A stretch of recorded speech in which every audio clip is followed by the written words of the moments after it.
प्रणाम सभी को।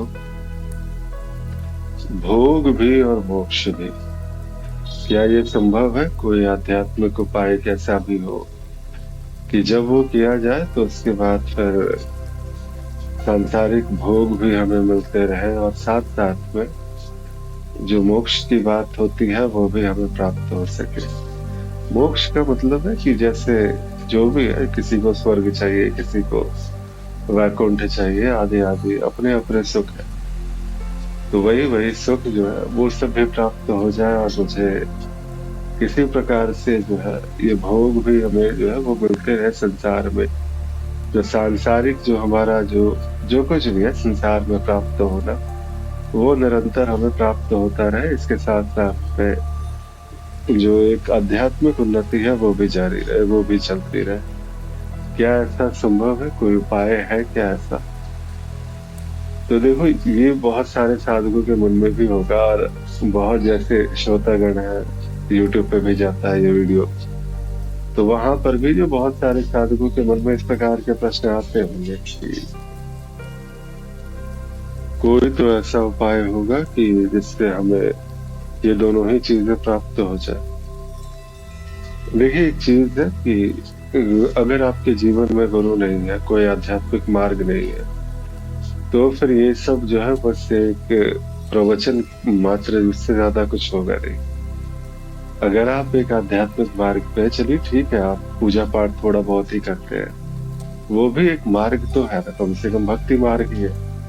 भक्ति मार्ग का सबसे शुरुआती चरण जिसे कहा जा सकता है, वो एक हो सकता है। वहां से आप शुरू कर रहे हैं। किसी टोटके से आपको सांसारिक वैभव प्राप्त हो जाएगी थोड़ा, जिसे आप खुद भी अपनी बुद्धि से समझ सकते हैं कि आप पूरा का पूरा संसार का वैभव मांग रहे हैं और चाह रहे हैं कि 10-20 रुपए में कुछ भी वैसा ही खरीद लिया जाए इस चीज को।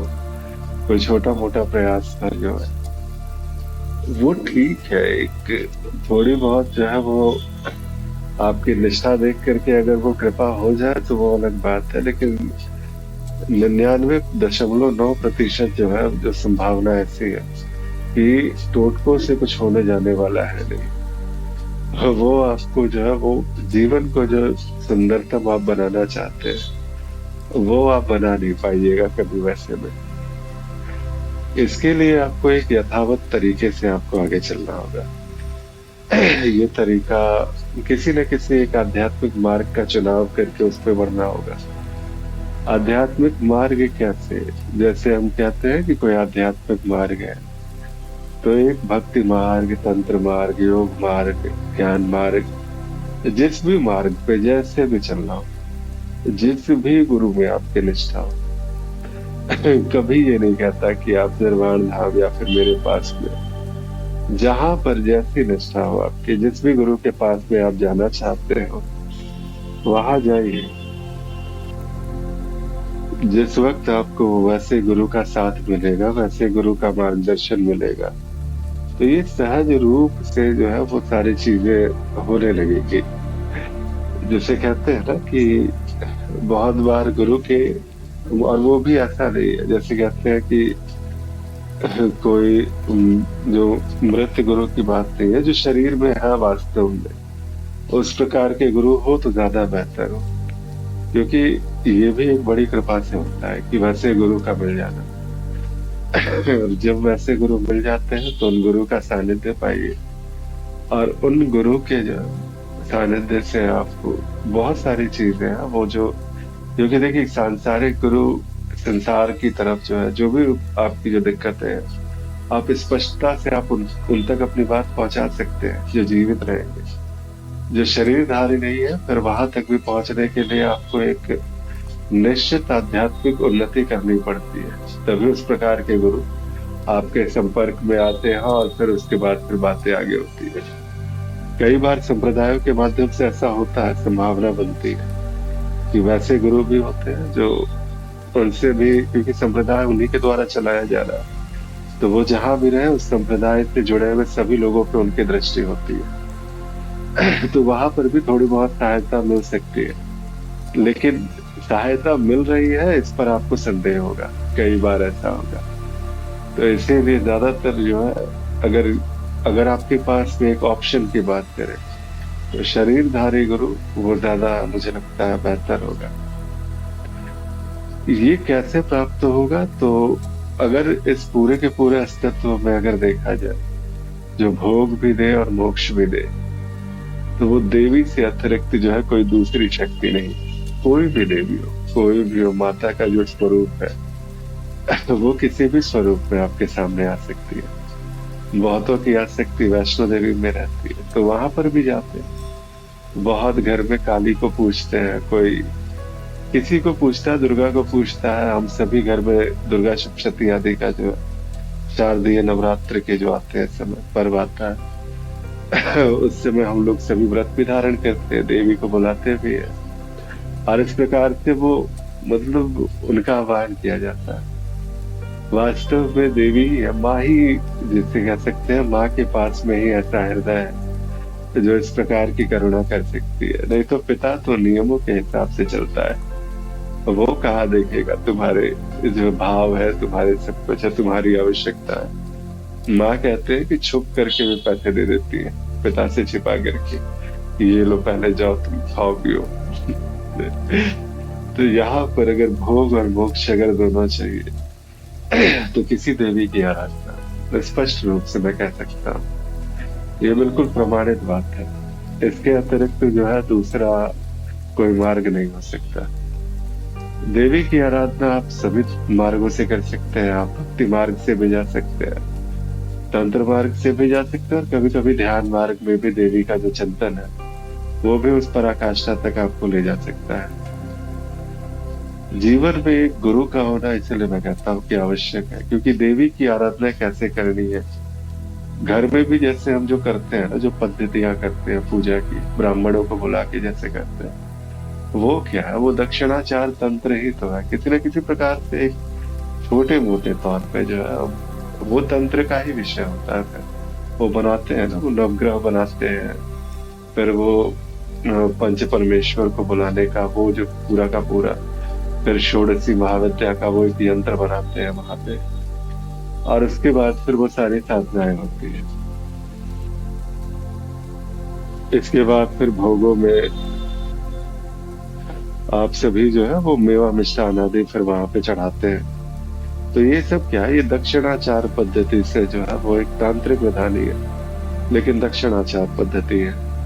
उस पद्धति से आप देवी की आराधना करते हैं, बिल्कुल नियम के साथ में आप नियमों का अनुपालन करते हैं, उनकी आराधना की जाती है। और उसके बाद फिर अपने, जैसे कहते हैं कि इसके काफी सारे संपुटित मंत्र भी आते हैं, जैसे जिसमें है सर्वबाधा विनिर्मुक्तो धन्नान्य सदान्यता मनुष्य मत प्रसाद न भविष्य से न संशया।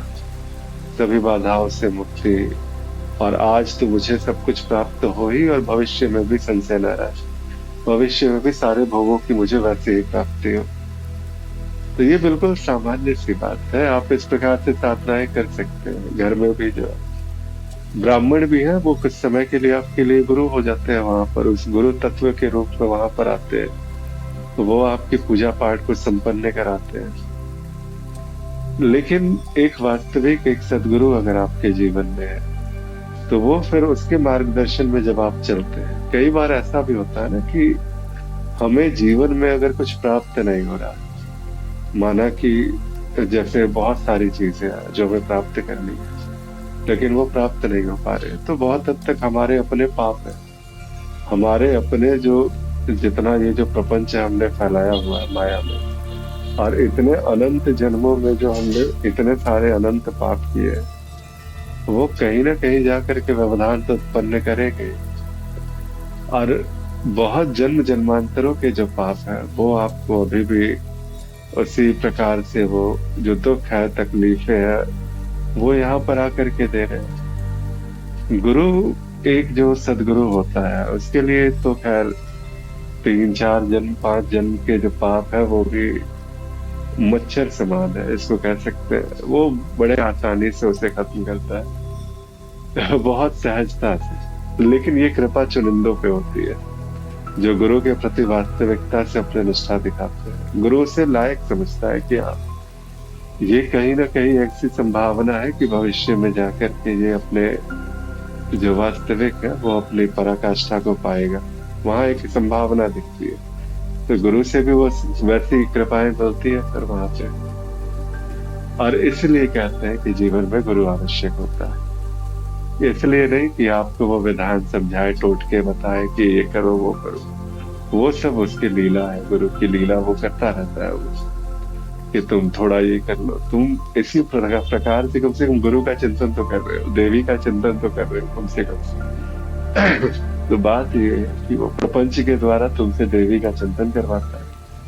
तो धीरे धीरे तुम देवी के प्रति जब निष्ठावान हो जाते हो, थोड़ा आगे बढ़ जाते हो, देवी स्वतः जो है उस माध्यम से, उस गुरु के माध्यम से तुम तक अपना संदेश, अपनी कृपा पहुंचा ही देती है। कृपा करने वाला कभी गुरु नहीं होता, और गुरु कभी कोई व्यक्ति नहीं हो सकता। अंततः वो वही जो है परम शुद्ध चेतना, वही देवी ही है जो उस माध्यम से तुम पर कृपा करती है, तुम्हें बताती है, तुम्हें समझाती है, तुम्हें कहती है कि देखो तुम ऐसे चलो।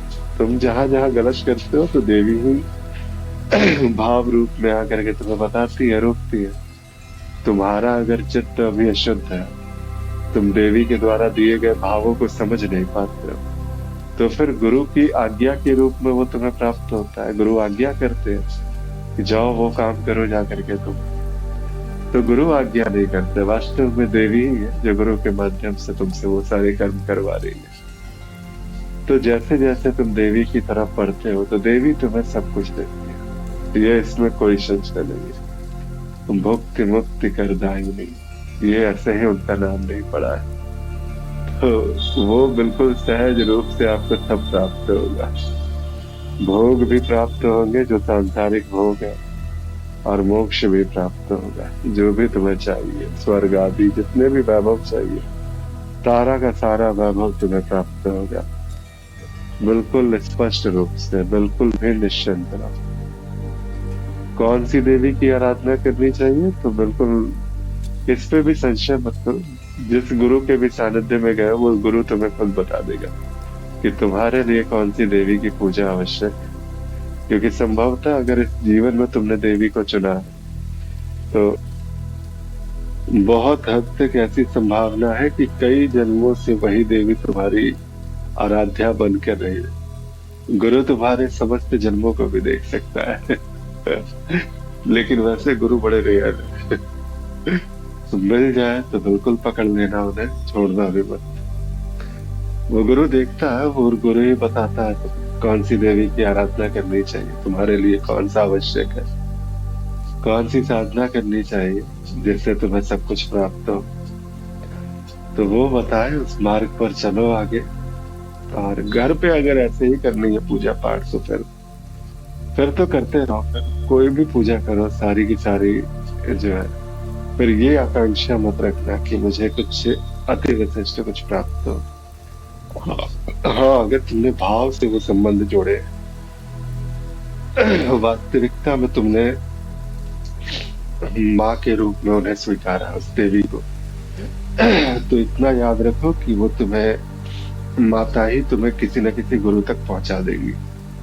और जब गुरु की वाणी तुम्हारे कानों तक पहुंचेगी, तुम्हें स्पष्टता से पता होगा यही तुम्हारे गुरु है। इसके अलावा तुम्हें दूसरे गुरु की आवश्यकता भी नहीं है। और जब ये भाव आए तो फिर कर दो अपना जीवन समर्पित, छोड़ दो तब बाकी सारी बातें, संसार क्या कहता है, ये क्या कहता है। संसार की सुनते हुए तो इतना जीवन काटा है तुमने, अब देवी की भी सुन लो, तो उस प्रकार से आगे बढ़ सकते हो तुम। हाँ, एक साधक का भाव था कि कुछ जो कहा गया, इसको अगर संक्षेप में कहा जाए तो क्या कहा जा सकता है। सबसे पहली बात कि मुझे खुद भी याद नहीं रहता कि मैं क्या कहता हूँ। इन जो भी शब्द जो आते हैं, तो बस वो आते हैं और वो बस अभिव्यक्त होता है, कहने वाला मैं नहीं रहता कभी भी। हो सकता है कि देवी ही इस माध्यम से कह रही हो।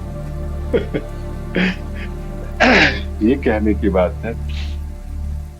अगर संक्षेप में अगर फिर भी इसको कहना रहे तो बस इतना कहा जा सकता है कि एक आध्यात्मिक जो है प्रयास अगर तुम कर रहे हो, देवी को अगर तुम पाना चाहते हो, और गुरु तुम्हारे जीवन में नहीं है अभी तक, तो देवी को ही गुरु मान करके अभी फिलहाल अपने जीवन में आध्यात्मिक चेतना ला सकते हो, बढ़ सकते हो सो।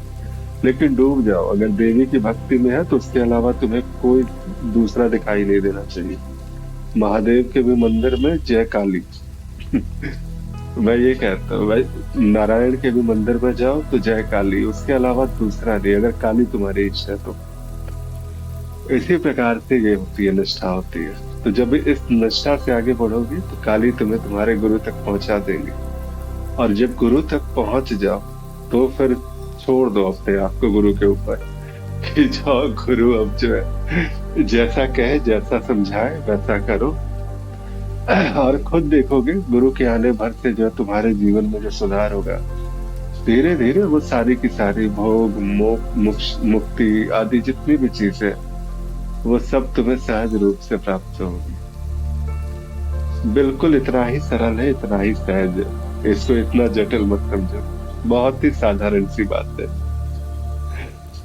तो तब तक के लिए प्रणाम, नमस्कार, आभार। अगर कोई प्रश्न हो, कोई बात हो, तो मेरा संपर्क दिया गया है, हर वीडियो के डिस्क्रिप्शन में रहता है। कुछ भी कहना हो तो आप मुझसे संपर्क कर सकते हैं। प्रणाम सभी को, नमस्कार, बहुत बहुत आभार सुनने के लिए। प्रणाम।